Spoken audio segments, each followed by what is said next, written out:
Bună ziua tuturor! Astăzi m-am decis, bine, astăzi e 10, m-am decis să facem corecțiune de make-up care se află într-o înghesuială aici, acest pahar de make-up, acest porfar, să zicem, așa. Uitați cum se vede. Nu știu de ce am zis bună ziua, pentru că este 10 și 10 aproape. 38. Okay. Da. În fine. Hai să ne mai ducem să dați un like, un subscribe, un share, orice veți doriți voi și eu zic să nu mai mult să încep. Ok. Ok. O să le iau așa randala, nu o să le iau. Ok. Câteva, dar foarte puține, vreo 2-3 produse și al lui mama, dar o folosesc și eu. Deci am pudra aceasta de la Huda Beauty. Este un brand foarte viral. Am văzut și aș mai dori să mai cumpăr produse de la ei. Chiar sunt foarte bune și vreau să mai încerc bronzerul și concealerul. E și noile glossuri. Ok, cam așa arată. Eu am nuanța banana bread. Nu, uitam să banana bread. Ok. Pe acesta e destul de scumpă, dar se merită, că nu pot să termin niciodată. I-am dat 200 și ceva de lei de pe Nutina, se pare. Nu știu, de unde am luat-o. Nu știu dacă am luat neapărat de pe Nutina. De pe net am luat-o, de la Imag. Se pare, nu știu. Mi se pare ori de la Nutino, ori de la Imag. Am o pensulă.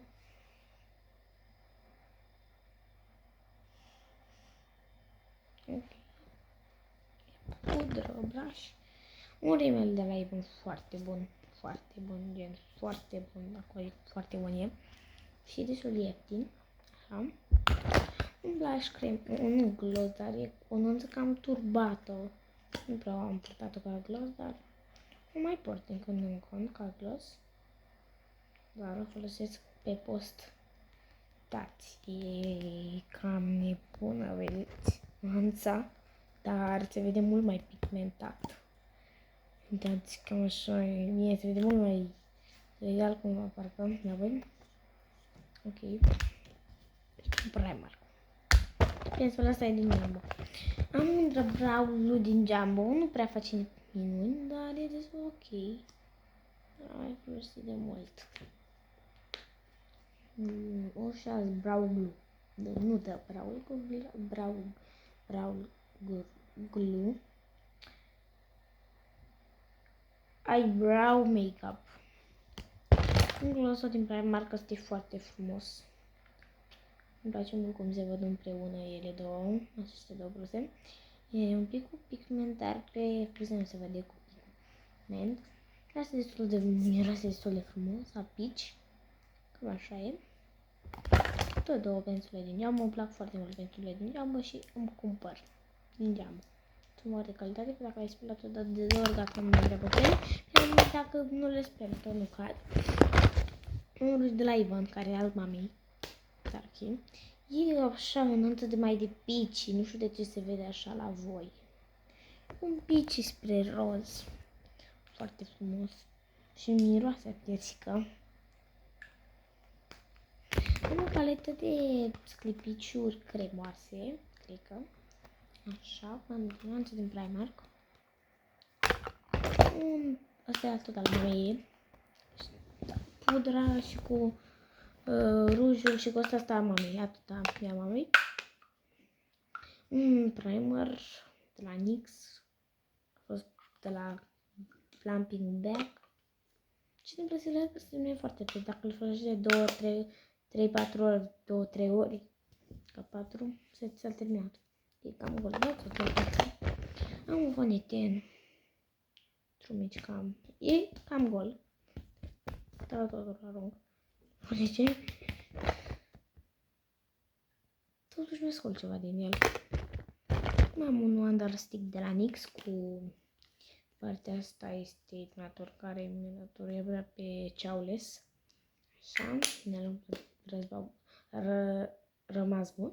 Și conturul. Conturul este așa. Un fel de contur și bronzer, că e și mai gri. Ai mai mult bronzer. Cum să întind. O pudră care am terminat-o. Ok, am terminat pudra aceasta. Și am pus eu o combinație cu asta de la Huda și cu altă pudră care o avem eu de la Essence. Și a ieșit asta. Străpulbere care cam curge. Ok. Niște perle. Care mai am foarte puține perle. Să vreau cu mine. Așa. Care este numai pentru miros, că miros foarte bine. Au nuanță așa, să ce să dau mâna prin ele. Nu știu cum, e o nuanță așa. Nu știu, la voi se vede. Ok. Dar miros foarte bine. Am o paletă care e de 8 dafuri, n-am văzut aproape niciodată la ochi, am folosit-o pe față, mai ales maroul ăsta pentru bronzer. Și ăsta mi-am băgat eu o liniuță. Uitați-vă că, da, uite, uitați-vă și voi la slipciul ăsta. De pigmentat este. Antele sunt destul de pigmentate, având în vedere că, ok, nu mai aveam un slipciu foarte frumos, mai am și un alt care nu-l mai am. E de la Jumbo. Eyeshadow palette.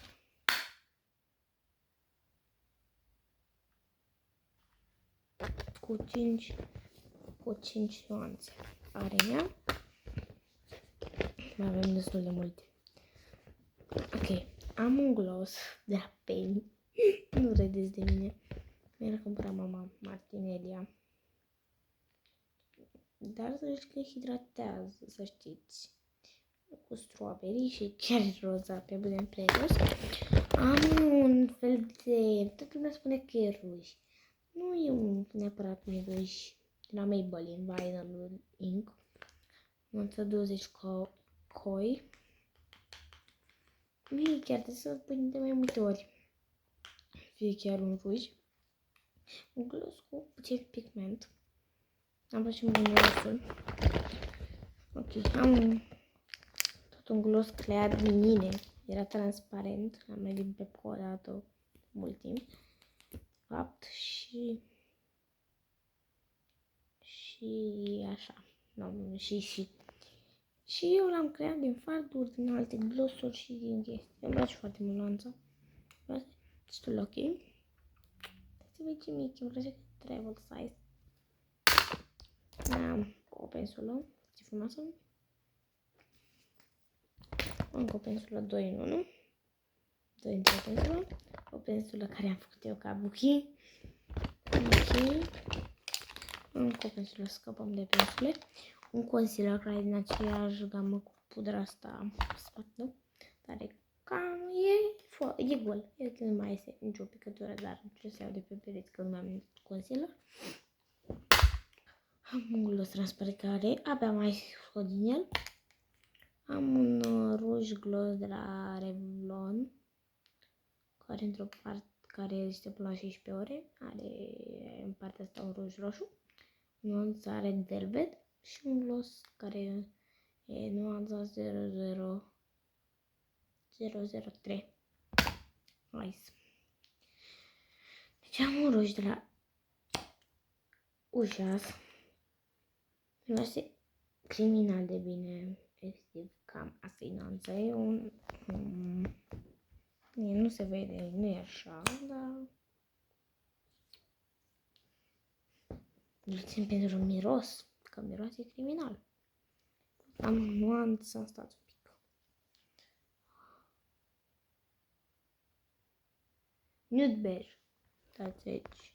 Cred că e destul de clar și mare. Scrie, am să vedem. Iarăși o pensulă mică. O pensulă de fond de ten de la It Cosmetics. Un cran mini de buzer mai roșu. Un rimelul celebru rimel Sky High de la Mama, am făcut de negru. Am făcut de negru. Atât de intensie. Nu am făcut de negru, așa, în fine. Lăsați, mă șterg, mă spăl eu după aia. Uite, arăți mâinile mele care e. Uitați cum în ce hal arată. Mai ales. The Sky Hydra Mirror, care toată lumea îl știe. Așa. Și tot de la Maybelline Last Lift Mascara, care e cam gol. Ok. Mai am o pensulă mică. Încă două pensule. Tot de la Revlon, din aceeași colecție, mai că altă nuanță. Stați un pic să-l găsesc. Unde mai le-am pus? Uite de acesta, numai că asta e altă nuanță. La fel, în aceeași altă nuanță. Mai că și glossul ăsta am băgat degetul în el și l-am personalizat. Rujul e nuanța Ice Coffee și glossul nu mai are nuanță pentru că l-am personalizat. Ok, și nu aveam nici să trece. Mă să-mi de buzea la Nivea. Chiar am nevoie.